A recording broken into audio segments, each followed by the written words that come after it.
Hi. Day 13 of lockdown. And, well, what can I say? So, this is my baby girl, Summer, who I'm just gonna float here. And I'm gonna tell you a story. This is very typical of Madrileño architecture. There's only 5 examples of this nowadays. It's called casas a la Malicia, or houses built with malice, which really refers to when Philip III brought the court here to Madrid in the 16th century. He made a law that all houses with a second floor, because there's a small little village, La Villa, Madrid, all houses with a second, and there was no room for the court, for all the people of the court. Now remember, the court would have ambassadors, ministers, servants, what have you. Everything. And so there was not enough houses here. So what they did, the king decreed a law that every house with a second floor had to give the second floor to the monarchy for its staff and what have you, the court.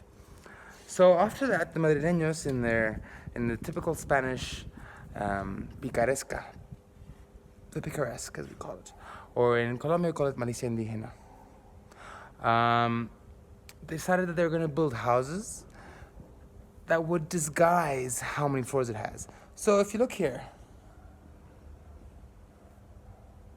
you can't really tell how many floors this house has because it looks like it's a bit confused. So it looks maybe like it's got maybe 2, maybe 3, we don't know. But if you come around the corner here, you'll see how, in fact, it has 5 floors. So, you see, up there, 1, 2, 3, 4, and 1 beneath.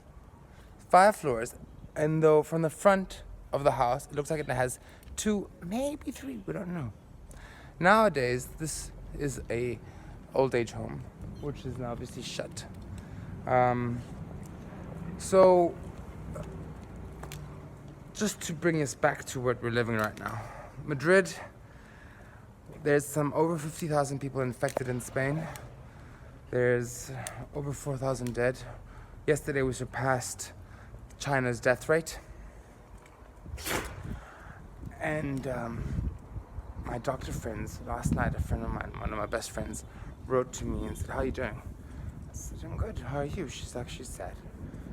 She's very sad, and she's, and then there's a neighbor of mine who lives upstairs, and I ran into her and I asked her, "How are you doing?" And I could see she was not well. She was, what they're living is just an awful reality of people dying, So today, Madrid is particularly empty and sad, and there's a certain sense of grief, collective grief at all the death that's around us, collective grief at the unknown, collective grief at how everything is just shuttered.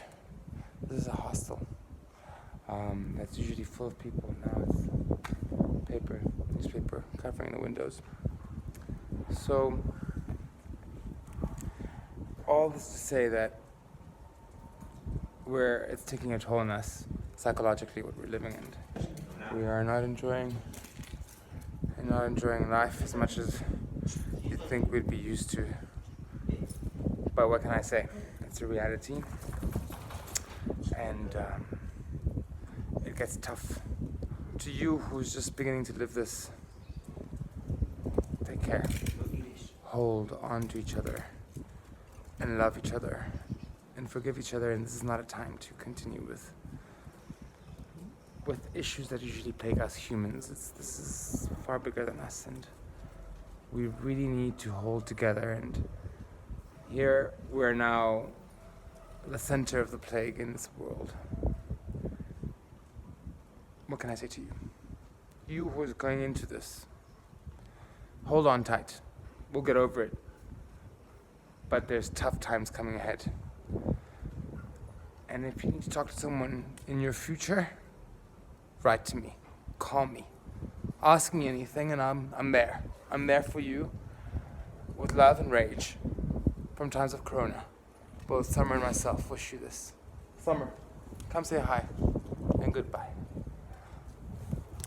Peace, love, and light.